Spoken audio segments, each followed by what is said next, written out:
Hey, happy Monday, everyone. Happy Monday. Oh, okay.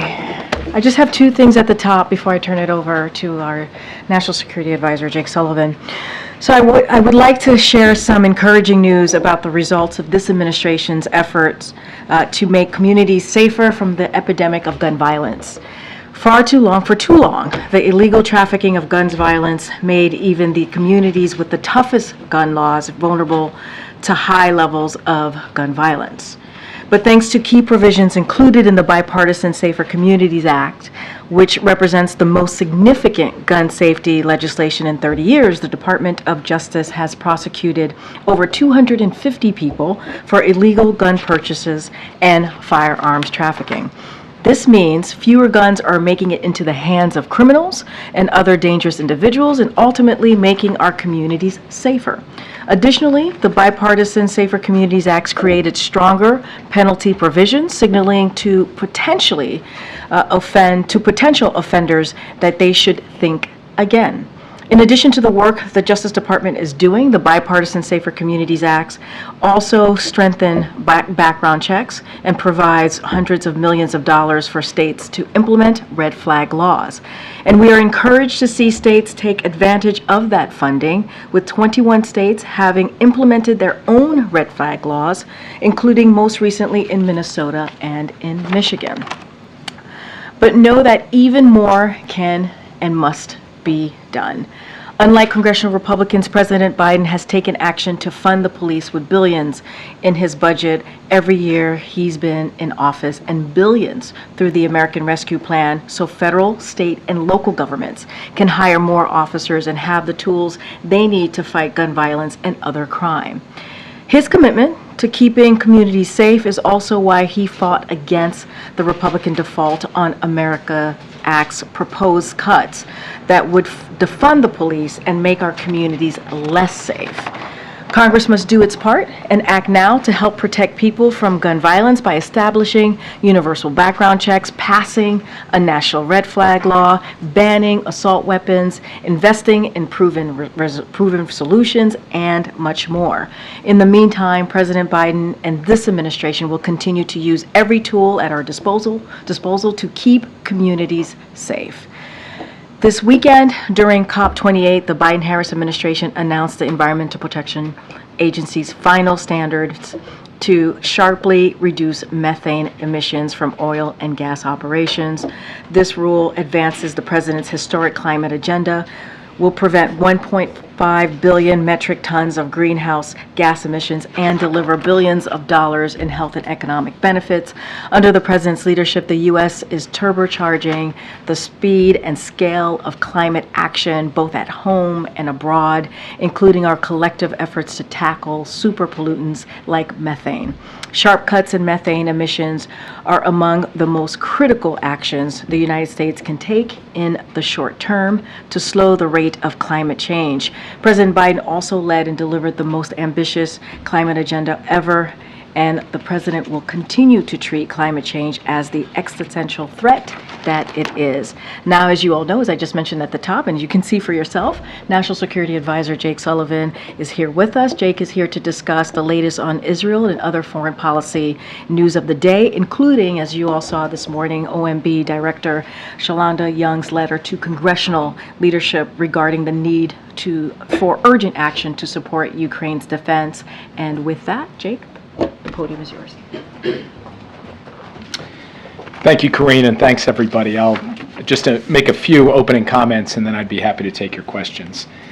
This past weekend, I held several rounds of intensive phone calls with partners in Israel, Egypt, Qatar, and other nations as we remain intensely engaged in a basically nonstop discussion of the developments in the region since Hamas's devastating terrorist attacks on October 7th. We're still talking about trying to find a way forward on hostages. We're talking about sustaining and expanding the humanitarian assistance, making it into Gaza. And we're talking about, of course, the status of Israel's military operation as it defends itself against a terrorist organization that has declared its intent to repeat the October 7th massacres again and again and again. And I briefed the president regularly throughout the weekend and regularly throughout the day today. On Thursday, here at the White House, and with some families joining virtually, I met with the families of Americans who are still being held hostage by Hamas. It was my second such meeting by myself. I also joined the president's meeting with the families, and I can tell you it has not gotten any easier. What these families are going through is gut-wrenching, it's heart-wrenching, and it's unimaginable, unthinkable for any of us. We continue to do everything in our power under the president's leadership and guidance with his direct involvement and participation to try to bring all of these Americans home, as well as all of the hostages, and we will not rest until we have succeeded in doing so. The President and I, along with Secretary Blinken and Director Burns, will stay in touch with our Israeli and Qatari counterparts, as well as our Egyptian counterparts, to press Hamas on this issue. Right now, Hamas is refusing to release civilian women who should have been part of the agreement. And it is that refusal by Hamas that has caused the end of the hostage agreement and therefore the end of the pause in hostilities. Since October 7th, we have also worked very hard on the humanitarian assistance front. We've announced $100 million for the Palestinian people, including through UNRWA and other UN agencies, as well as other humanitarian actors. And we call on the international community again today to fulfill the UN's flash appeal. We're working really on trying to overcome remaining obstacles to increasing and sustaining the flow of humanitarian assistance to innocent Palestinians in Gaza. Secretary Blinken made this a major focus of his trip to the region this week, and we will continue to do everything we can directly from the United States to flow assistance into the region. Last week, we had a successful airlift, U.S. airlift, of over 54,000 pounds of medical items and food aid for delivery to the civilians in Gaza. And that's the first for a number of planned deliveries that will take place over the course of the coming days. Beyond what's happening immediately in Israel and Gaza, of course, there are developments in the region more broadly. This past weekend saw 4 attacks against 3 separate commercial vessels operating in international waters in the southern Red Sea. 3 vessels that are connected to 14 different nations, which goes to show you the extent to which this is truly a source of global concern and a threat to international peace and stability. As DoD has relayed, the Arleigh Burke-class destroyer USS Karine responded to the distress calls from these ships and provided assistance. In doing so, it detected 3 UAVs at 3 different times heading in its direction, and it took action against all 3 of those UAVs. As CENTCOM reported this weekend, we cannot assess at this time whether the Karine was a target, but the Karine took prudent action in taking down those 3 UAVs. And we will continue, as we go forward, to consult very closely with allies and partners to determine and take all appropriate responses. We have every reason to believe that these attacks, while they were launched by the Houthis in Yemen, were fully enabled by Iran. On Ukraine, as you've all seen, earlier today, OMB Director Shalanda Young sent a letter to congressional leaders, which Karine was just referencing, explaining that without congressional action, the administration will run out of resources by the end of the year to procure more weapons and equipment for Ukraine and to provide equipment from U.S. military stocks without impacting our own military readiness. The resources Congress has provided for Ukraine and other national security needs have halted Russia's advances in Ukraine, helped Ukraine achieve significant military victories, including taking back more than 50% of the territory that Russia had previously occupied, and by revitalizing our own defense industrial base, jumpstarting and expanding production lines, and supporting good-paying jobs across the country. Now it's up to Congress. Congress has to decide whether to continue to support the fight for freedom in Ukraine as part of the 50-nation coalition that President Biden has built, or whether Congress will ignore the lessons we've learned from history and let Putin prevail. It is that simple, it is that stark a choice, and we hope that Congress on a bipartisan basis will make the right choice. There is no magical pot of funding available to meet this moment. As Director Young said, we're running out of money, and we are nearly out of time. Congress has to act now to take up the President's supplemental request, which advances our own national security and helps a democratic partner in Ukraine fight against Russian aggression. Finally, as Karine was just describing and talking through the achievements we've made on methane, Vice President Harris traveled this weekend to Dubai for COP28. and she delivered the United States' national statement and participated in a leader session on renewable energy. Throughout her engagements, the Vice President made clear that the Biden-Harris administration is delivering and will keep delivering on the most ambitious climate agenda in history, both at home and abroad, and advancing our efforts to reduce greenhouse gas emissions, support adaptation, and boost climate resilience. As a result of President Biden's leadership since he took office, the United States is once again leading the world in responding in an urgent and sustained basis to the climate crisis. And with apologies for trying your patience with those opening remarks, I'd be happy to take your questions. Thanks, Jake. I want to ask you about the attacks on commercial vessels over the weekend. The Houthis have threatened to attack any commercial ship in that region that has ties to Israel. You mentioned the fact that these ships had ties to 14 different countries. Did all of these ships have ties to Israel? I can't answer that definitively, but we don't think so. We do not believe that all three of the ships had ties to Israel, and it goes to show you the level of recklessness that the Houthis are operating on. Any ship they shoot at, whether it's Israeli-owned or has some connection in the past to Israel, that doesn't make it any more of a justifiable target under international law than if the ship didn't have ties to Israel. But some of these ships, we believe, may not have, although I don't want to give you a definitive answer on that because we have to continue to run that to ground. In addition to that, the position of the United States, consistent with the position of the UN Security Council and consistent with the position of maritime nations across the world, is that attacks on commercial shipping in international waters are totally unacceptable and have to stop. And what we are doing now is engaging in intensive consultations with partners and allies to determine the appropriate next steps. The last point I should make is just to underscore something I said in my opening statement. We are talking about the Houthis here. They're the ones with their finger on the trigger. But that gun, the weapons here, are being supplied by Iran. And Iran, we believe, is the ultimate party responsible for this. And when you talk about next steps with partners, is one possibility setting up some kind of escort service? You talked about the USS Karine that responded. Is there a possibility that the U.S. would partner with other militaries in the region to escort these ships as they go through this sensitive region? We have maritime task forces elsewhere to deal with threats to shipping. It's true in the Gulf. It's true off the coast of Somalia with respect to piracy. And we are in talks with other countries about maritime task force of sorts involving the ships from partner nations alongside the United States in ensuring safe passage of ships in the Red Sea. Those talks are ongoing as we speak. I don't have anything formal to announce, but that would be a natural part of the comprehensive response to what we are seeing here. Yeah. Thank you. Continuing on that, you said these attacks were fully enabled by Iran. Can you talk about what are the consequences or what the consequences will be for Iran? As I said, we have seen this unfold over the course of the day yesterday. We are taking this time to consult with allies and partners because we believe this is not just an issue for the United States.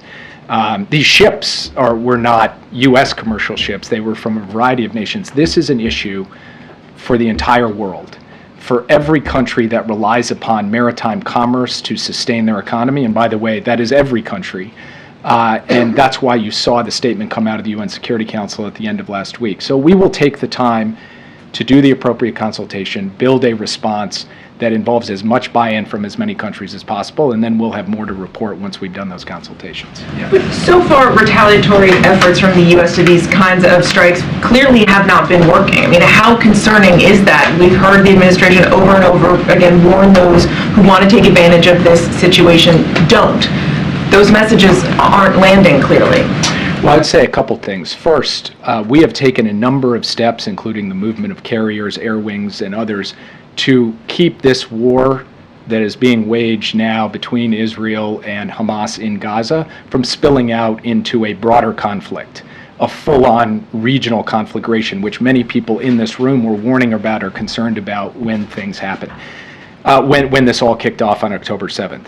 Now, that doesn't mean that we are not seeing very alarming behavior, and there are two forms of it in particular that we're focused on. One is attacks by Iranian-enabled and aligned Shia militia groups in Iraq and Syria attacking our forces. We are taking steps to protect our people and to strike back against them. In fact, just yesterday, CENTCOM announced a strike that took out 5 militants that were attempting to attack us with UAVs. And second, we have made clear that the entire world needs to step up together, not the U.S. alone, but all of us working together to deal with this emerging challenge that the Houthis present, backed by Iran.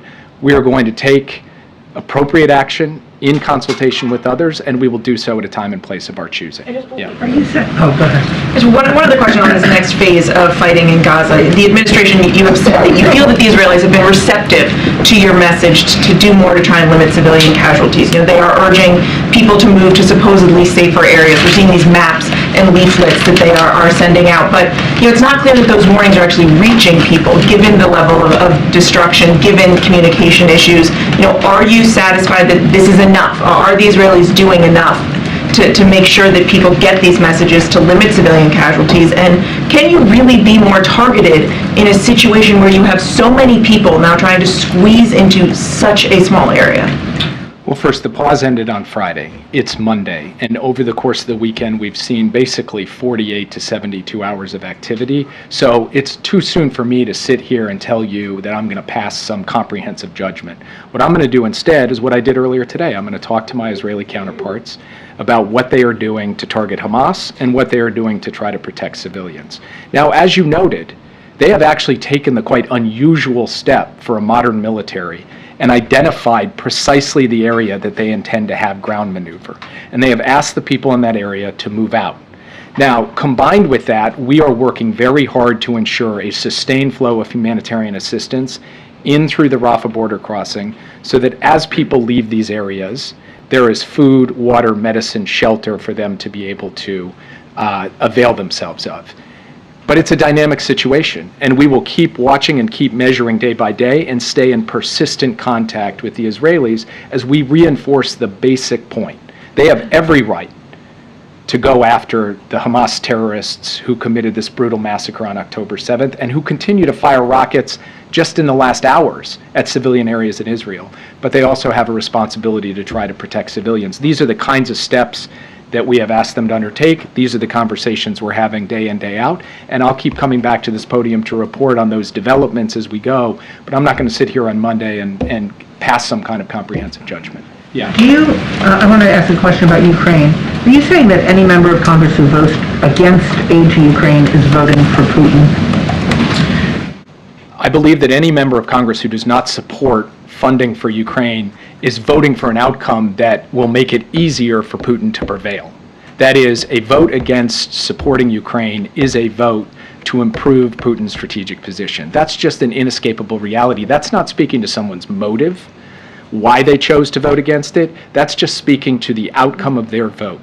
A vote against supplemental funding for Ukraine will hurt Ukraine and help Russia. It will hurt democracy and help dictators, and we think that that is not the right lesson of history and that every member, Democrat and Republican, should vote to support this. Quick follow-up. Do you feel the same way about the money for Taiwan? It's a vote to help Xi, the Chinese Communist Party. Vote against the package is a vote to help Hamas instead of Israel. Again, I don't want to characterize this in quite the way that your question presupposes.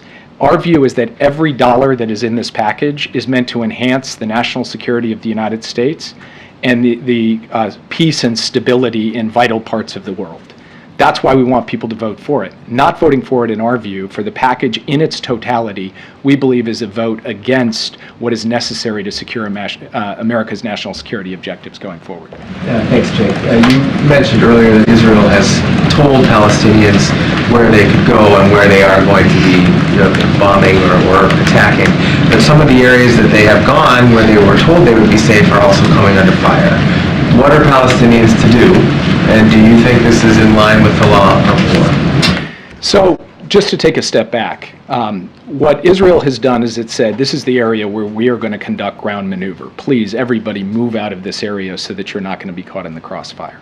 They have also indicated that there are areas where there will be no strike zones. And in those zones, we do expect Israel to follow through on not striking. There are other areas in the south that Hamas continues to occupy with military infrastructure, where targeted, precise strikes are part of Israel's ongoing military operations. So the real question is, how do you, on the one hand, allow a sovereign nation like Israel to go after terrorist targets, while on the other hand, have them do so in a way that minimizes the harm to civilians. And that's really where the rubber hits the road in all of this. But fundamentally, we have laid out our expectation that in the areas that Israel has asked people to go, that it ensure the safety and security of civilians, and that it do so in the conduct of its military operations, and that it do so in the facilitation of humanitarian assistance getting to them. You were talking this weekend, the Vice President was talking this weekend about the end game and what happens to Gaza afterwards. Do you have a sense, or have you given Israel a sense of your own expectations about when that end game should come? I.e., how much longer will this last? Weeks, months, any idea? We have had conversations about the duration. I think, particularly given the sensitivity of this military operation, it wouldn't be wise for me to lay that out in public for all of you, but it is a topic of conversation that we're having with Israel. Yeah. Thank you, Jay. Just first on the hostages, given that the formal talks in Doha have stalled, is there any possibility right now that the White House is contemplating that would try to secure the release of the dual American citizens separately from the talks that have been going on? There are still intensive discussions among us, Israel, Qatar, and Egypt about how to best get traction on a strategy that will get all the hostages out. But of course, for the United States, the paramount priority is getting the American hostages out. And we are talking to the president about all of his options in terms of securing the release of American hostages. Beyond that, I'm not going to comment because we need to be able to have those sensitive diplomatic discussions behind closed doors. And just following up quickly on Mary's question, I know you said that you can't offer a comprehensive assessment about Israel's military operations since fighting resumed, but can you offer any kind of initial assessment, just based on what you've seen since Friday, of whether Israel appears to be taking a more surgical, more precise, more deliberate steps in its military operations since Friday? Here's what I will say, because characterizing, like offering qualitative judgments like more this, less that, is just something I'm going to be very hesitant about doing. What I would prefer to do is just state facts as I see them. And the facts that I see over the course of the past few days are that Israel has identified a very specific area, has asked people to leave that area. Israel has actually coordinated the commencement of its military operations on the ground in the south with that kind of notification. Now, what I can't judge is how many of the people in that area as of right now have received that communication, because I'm not on the ground, so I don't know that. And what we have indicated to the Israelis is they need to use every means and tool that they have available to be sure that when they actually move in force into an area in the south, that they do so with some confidence that people have actually gotten safe passage out of that area. That's an ongoing conversation we have with them, but all I can tell you is that from our perspective, one of the key lessons from the North was to ensure that as you commence a ground operation, you have got to give civilians the time and capacity and real opportunity to leave. That is our position. That's what we intend to continue to reinforce privately and are happy to share publicly, because we think that that's basic, that's the right thing to do. It's also the most effective way to actually see this whole operation through. You're saying you won't make qualitative judgments, but other senior officials have done that in recent days, right? Talking about the operations that were focused in northern Gaza, talking about Israel heeding advice based on U.S.'s previous operations, experience with urban warfare. So there does seem to be, we have heard that kind of judgment from other officials in the past. Right? Well, what you've heard, and you've heard it from me too, is the basic proposition that one innocent civilian killed is too many, and too many innocent civilians have died in this conflict. The Vice President has said that, Secretary Blinken has said that, I have said that. So that's a truth that does not require a kind of judgment that parses a particular act in a particular location. And so we will speak out on principle that the protection of civilians and operations consistent with the laws of war are fundamental and should be respected. And I have said that repeatedly from this podium. But when asked to characterize a precise comparison between northern Gaza and southern Gaza, particularly after we're talking the course of a couple of days, I'm not in a position to stand up here and do that. But I will reinforce what all of my colleagues have said about the basic principles that undergird the U.S. approach to this issue. Yeah. Thanks, Jay. You've said that the Vice President, Secretary Blinken, you yourself have said that too many Palestinian civilians have died. we haven't heard the president himself say that. Is there daylight on that issue? Why won't he say that himself? There's no daylight on that. Yeah, Jake, well, we heard from John Kirby at one point last week. He said that we need to have a pause to continue to get hostages out, and we need to continue to get hostages out in order to have the pause. Given that both of those factors are no longer the case right now, what are the points of leverage, the points of pressure that you believe are available to try to get back to that situation? And then secondly, if I can, you mentioned the Vice President, her travel to the region. Was she able to read out any of the conversations she had in terms of whether she secured any new commitments from Arab leaders for the future of Gaza potentially? Actually, the Vice President just had the opportunity to sit with the President today to give a detailed readout of her meetings there, including discussions about the future, but I'm not in a position to characterize those conversations because, of course, they were private diplomatic discussions, and she went through them in detail with the President, and, of course, he'll be following up with many of those leaders in the days ahead. Look, the basic bottom line when it comes to where we are in the hostage negotiations is that the first phase of the hostage negotiation was about the release of women and children. Hamas continues to hold women, civilian women, and will not release them. And Israel is not prepared to close the book on those women or to give them up. So Israel is insisting that Hamas follow through on the release of those women. And then Israel has said if Hamas is prepared to follow through on that, Israel is absolutely prepared to discuss additional categories of hostages, civilian men, the wounded, and ultimately all of the hostages, the IDF soldiers being held there. We, the United States, of course, look at that negotiation and think, okay, how do we get back to it? The easiest, most straightforward way to get back to it would be for Hamas to be held accountable for not following through on its end of the bargain.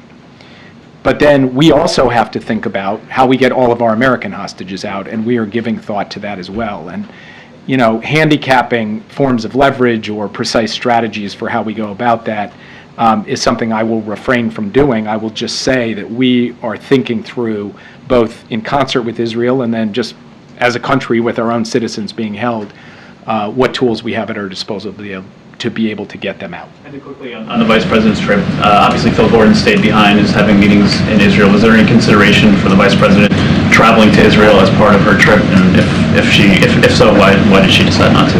I think this was more to do with the fact that she was going for the climate conference. That was a great target of opportunity for her to see a number of leaders, and for a variety of reasons didn't add a second stop to the trip. But of course, she spoke with President Herzog of Israel. She will stay in close touch with Israeli leaders, and I fully anticipate at some point in the months ahead she'll make her own trip to Israel, but would refer you to her office for that. And part of the reason that she wanted Phil to go was so that he could read out in detail everything that she had learned on her travels to Dubai. And so they're fully apprised of the outcomes of those meetings. Yeah. Thank you. I have a question about a NATO ally, Spain. Some officials from the Spanish intelligence service are under investigation for leaking Spanish secrets to the U.S. Are you aware of this investigation or of any feedback from Spain, any disappointment for the Spanish government? I have no comment on that report today. Yeah. About the Middle East, can you tell us what kind of weapons is the U.S. sending to Israel since the October 7th attacks? Some media reports talk about 15,000 bombs, some of them very large. Is this accurate? So on the precise numbers, I'd refer you to the Defense Department. They would be in the best position to be able to lay out the provision of security assistance since October 7th. Yeah. Two questions, if I may, Jake. First, as you look at post-conflict Gaza planning, are you optimistic that you can get buy-in from Arab country partners on refugee resettlement? And second, if I may, on the Ukraine aid, is the president personally getting involved yet with calls to those up on the Hill, or is that something that you feel will come later? The president has spoken to leaders on the Hill in the course of the past couple of weeks on the supplemental. He will continue to do so as necessary. As you know, he's quite hands-on when it comes to dealing with the Hill, particularly on a national security priority like this. And I wasn't sure I understood your first question. What are you referring to on What do you mean by refugee As you resettlement? look at post-conflict Gaza, I mean, obviously, there's going to have to be a lot of talks on refugee resettlement with other countries that might be involved. I mean, are you looking at that with optimism that these partners will follow through on things that you can all agree on? You mean resettling Palestinians from Gaza to their countries? That's what you're referring to? We're not in active talks with countries about resettling Palestinians out of Gaza into other countries at this time. Yeah. Thank you so much. Just following up on Ukraine, what's the plan B if this funding doesn't get approved by Congress? Is that where the Lend-Lease program could be of use? And then what's your estimation of how long before the Ukrainians run out of essentials like bullets, spare parts, food, stuff like that? When we provide what we call a drawdown package to Ukraine, that is weapons in U.S. stocks that we send to Ukraine for use on the battlefield, we then take money Congress has given us and buy new weapons to replace the weapons we've given so that we don't impact U.S. readiness. That's the basic structure of it. When we run out of money to buy weapons to replace the weapons we're giving, and this is the point of Director Young's letter, we are not in a position to continue to supply weapons to Ukraine. That is the stakes with this vote. We need to see the Congress step up in a bipartisan way to support it, because there's no way around the simple arithmetic that if there's no funding to provide weapons to Ukraine, we're just not in a position to continue to provide weapons to Ukraine. We've asked for that funding. We've received that funding in multiple rounds since the war began in February of 2022, and we have put it to quite remarkable use, saving Kyiv, saving Kherson, winning back, or saving Kharkiv, winning back Kherson, allowing Ukraine, enabling Ukraine to retake 50% of the territory that was taken, and saving that entire country from being dominated by Russia. So at this point, it's a pretty simple choice. The Congress has got to step up and provide the funding, because in the absence of that, as Director Young put it, there's not a magical pot of money out there that we can go dip into that we have been hiding off in the corner. It's straightforward. Congress has got to provide the funding, or the United States cannot continue to support Ukraine. We will continue to try to rally others to do so, but others looking at us and saying, you're not giving the money, it undermines the case that we can make to the broad-based international coalition that we have pulled together. Now, the good news is a very strong majority of both Democrats and Republicans support giving this aid, and so there is no earthly reason why it shouldn't be put to a vote in the House and the Senate. And if it were put to a vote in the House and the Senate, you'd see overwhelming bipartisan support for providing this funding. Yeah. Why is Hamas refusing to release the civilian women in your opinion? I'm not going to speculate on that, only to say that they haven't done it, and only to say we're gravely concerned about that, but I'm not going to speculate as to their reasoning. Yeah, go ahead. The United States is provide Israel with laser-guided missiles, yet many residential areas have been flattened. Many bombs being dropped on Gaza, more than being dropped on Ukraine during entire. Does the United States monitor how the weapons are being used, and if not, why not? Also, Arab Foreign Minister is going to be in DC next week. He called for a ceasefire. You disagree on that? What message do you have for them, and why do you agree and disagree with them on how to go forward? Well, first, our Defense Department and the Israeli Defense Forces are in constant communication about the scope and nature of Israel's military operations. That's a conversation that happens at every level, and it involves the way in which U.S. assistance is deployed in this conflict. With respect to the Arabs, the Arab foreign ministers who are coming here in the coming days, there's a lot we agree on about the long-term vision and the work that we can all do together to come out of this conflict in a way that produces greater peace and prosperity for all of the countries in the region, and produces a political horizon for the Palestinian people rooted in the two-state solution.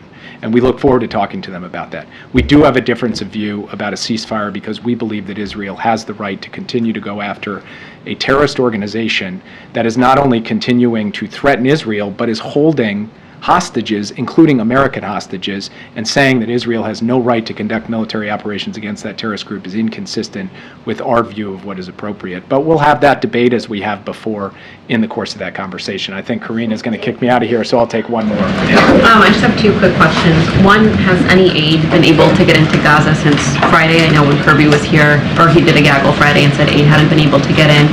And if you could just clarify whether the task force that you're talking about in the Red Sea is a new one or one that already operates in the region? So on the first question, yes, the answer is yes. Trucks have been flowing into Gaza. We'll try to get you the precise numbers over the course of the past couple of days. But the Rafah crossing is open. Aid is moving in. And our goal is to sustain that and increase it over time. And I was on the phone today with my Israeli colleagues talking to them about ways to get that throughput up above where it is.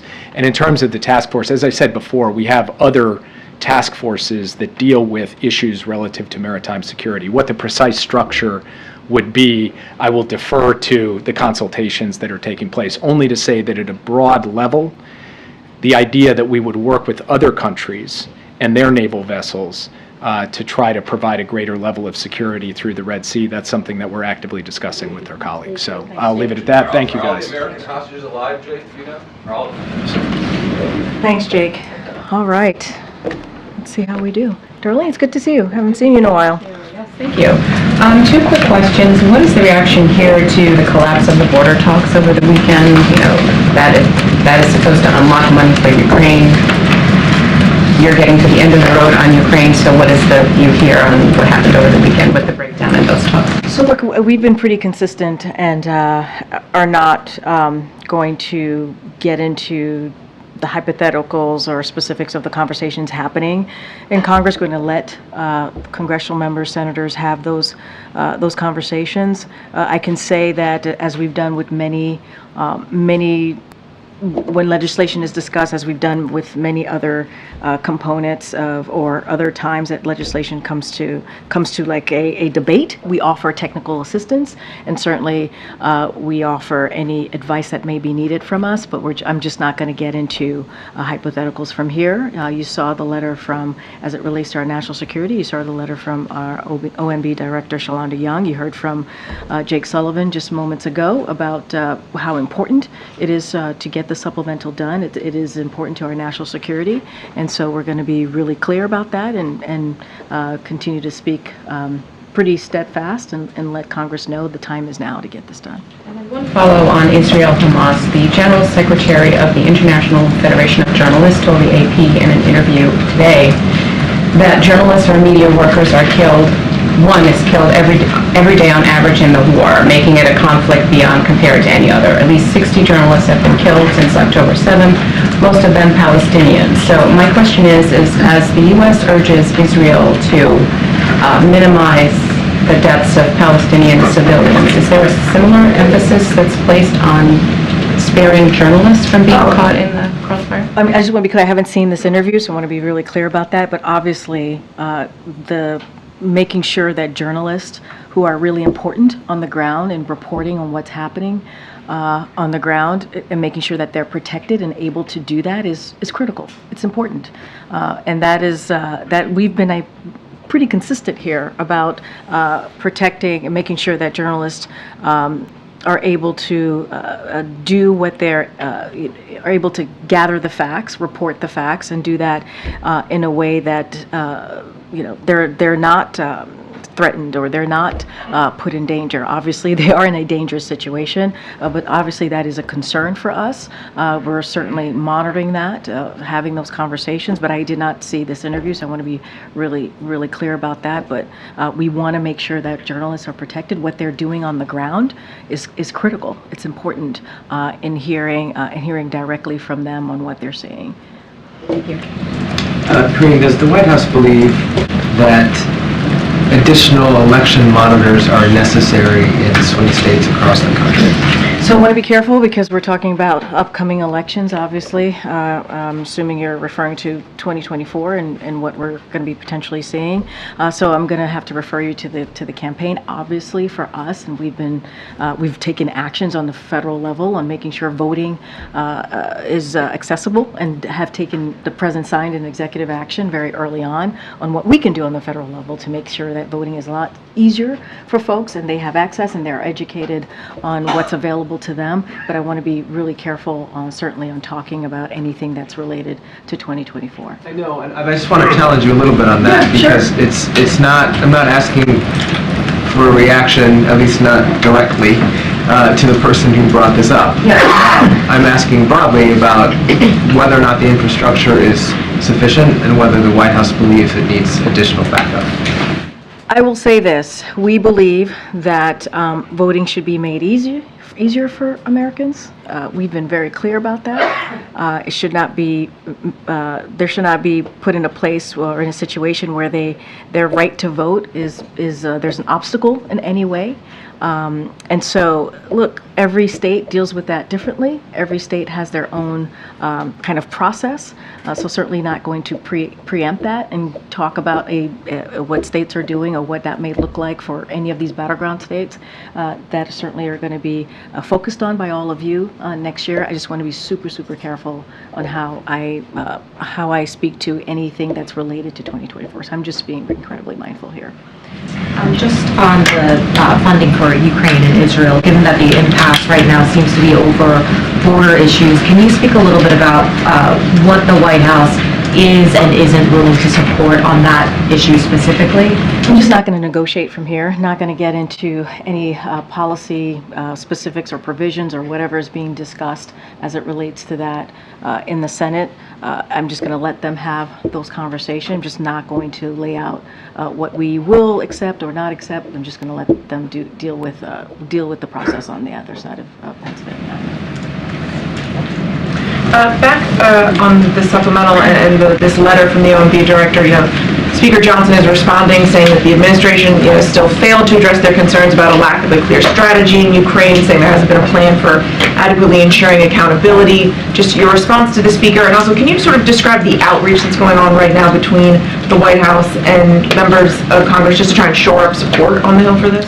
So you just heard Jake said that in the last couple of weeks, this president has been certainly engaged with members and certainly leaders on the Hill. We don't obviously read out every conversation that he has. And we have said for many weeks, many months now, that when you think about our Office of Legislative Affairs and other folks here at the White House have been in regular contact, right, with folks on the Hill.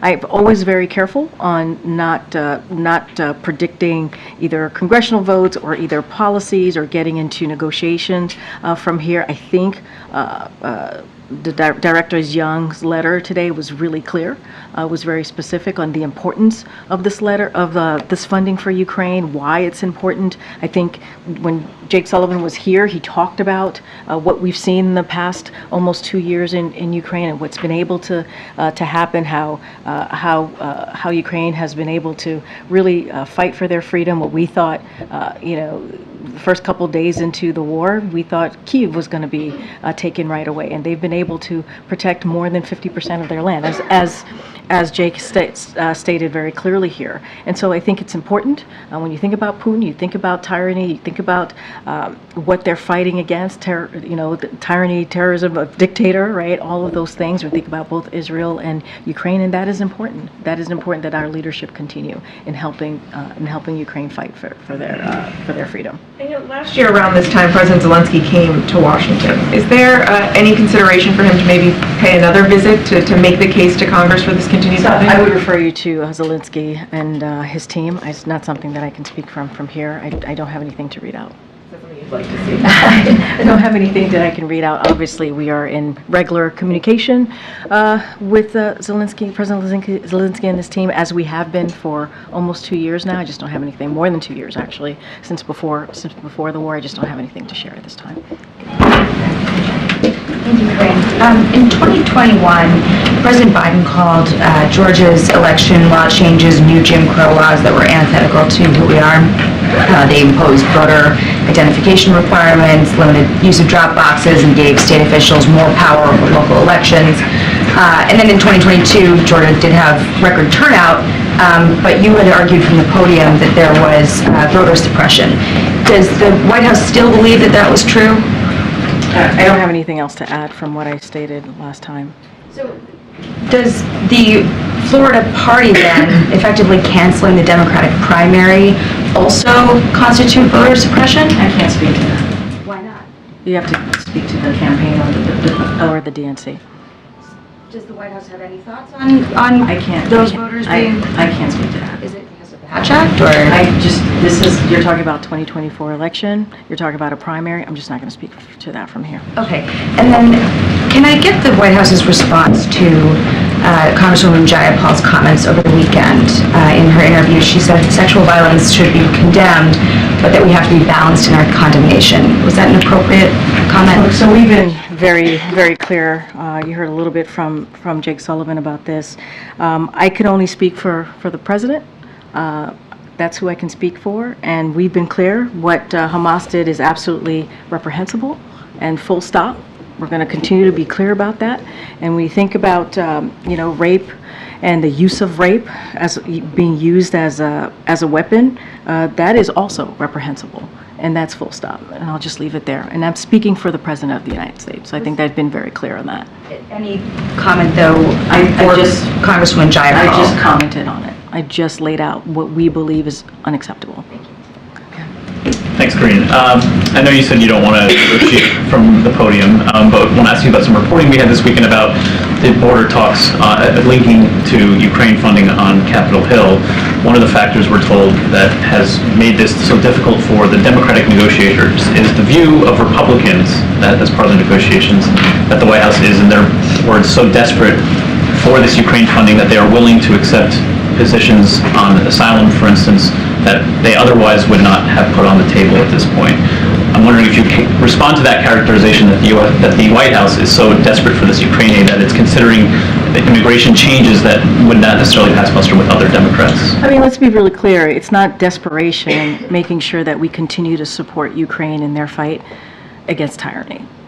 That is not desperation. That is the right thing to do. That is what we've been doing for almost 2 years now, making sure that Ukraine and the people of Ukraine have what they need, have the security assistance that they need to fight this war that was started, aggressive war that was started by Mr. Putin. There is nothing desperate about that. It is the right thing to do. Now, as it relates to borders, border security, this is the president from day one that has taken this issue very seriously. You've heard me say over and over again, when on this first day in administration, he introduced a comprehensive immigration law, And it's been 3 years. And guess what? Congress has failed to act. They have failed to act. And what they continue to do is behave as if, the security of our border, as if it's political football. That's what they have done. The president has made sure that he's used enforcement, deterrence, and diplomacy to deal with this issue. And so, I'll just have to restate this. There is nothing desperate about making sure the people of Ukraine, who are under attack by Mr. Putin, have what they need to fight for their freedom, to fight for their democracy. Okay. Another question, another issue. Many Jewish Americans this week will begin celebrating Hanukkah, and we've already seen some jurisdictions have had to alter or in some cases cancel what used to be public celebrations of this holiday. Does the White House, does the administration have any evidence or concern about the safety of some of these demonstrations? And I also wonder if you could talk about what the White House's plans are to mark the holiday and if that's been impacted by the war. That's a very good question. Obviously, over the past couple of weeks, since this war started, we have seen the increase of anti-Semitism, and we understand the fear that people in the Jewish community must be feeling right now, which is why we have taken action to do everything that we can to make sure that people in that community feel protected. And so that's what we're going to continue to do. I don't have any specifics to lay out as we get closer to the holiday, but obviously we have seen an uptick in anti-Semitism. We have seen an uptick in hate, just more broadly in different communities, obviously, also in the Muslim community. And so we will do everything that we can to make sure that these communities feel safe. What is the president's message to immigration advocates who, just to follow up on that question, who are worried that the president could give up too much in order to secure aid to Ukraine? So I'm just not going to get into hypotheticals from here. I'm just not going to. That's basically laying out what we agree with or don't agree with of whatever's being discussed on the other side of Pennsylvania. What I will be really clear about is this is a president that has taken this very seriously, who wants to, when he's moved forward in his immigration policies, he's tried to do this in a humane way and make sure that our borders are protected, make sure that Americans are protected. And so that's the way that he's moved forward in the past almost 3 years dealing with this issue. I don't want to get into specifics of policy, what we're willing to accept, not accept. We've been in regular communication, offering technical support, offering any assistance, but just not going to negotiate from here. And answering that question would certainly be laying out what we would expect and not accept. Just really briefly, I know that he said that he's spoken to leaders on the Hill. Do you expect the president to get more directly involved by either inviting lawmakers to the White House or going to the Hill himself to have sort of direct discussions with them about it? Don't have anything at this time to lay out. Go ahead, Stephen. Thank you, Karine. Sure. It's been a while. Hope we can do more.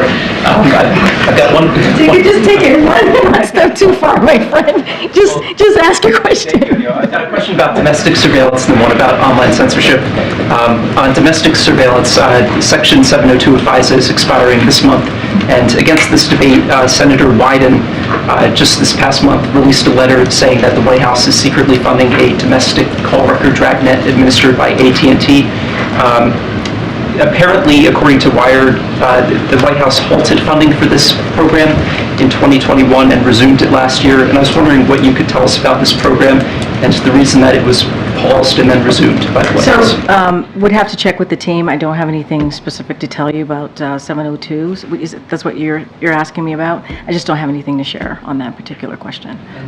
The online censorship question. Last week, the House Judiciary Committee subpoenaed Rob Flaherty about the efforts to influence social media moderation. Is the White House going to seek to block that testimony? And is there any reconsideration by the White House or regrets about the past flagging of social media content for removal? So I'm just going to be very clear here. My colleagues at the White House counsel's office has already addressed this, so I would have to refer you to them. I don't have anything to add specifically on this. Okay. Oh, okay. Whoever, you already got a question. Go ahead, Phil. Thank you. The White House has said repeatedly that the president and his son were never in business together. They've said that repeatedly also in this room. According to bank records obtained by the House Oversight Committee, though, one of Hunter Biden's businesses, Osawa PC, set up direct payments to the president. Did the president accept payment? And why would there be such an arrangement if they were never in business together, or if there was a wall of separation, as the president has previously said? So I have to be clear with you. I have not seen that report, so I would have to refer you to my colleagues over at the White House counsel's office on that particular question. All right, everyone. See some of you in Boston or on Wednesday. Thanks, everybody. Thank you.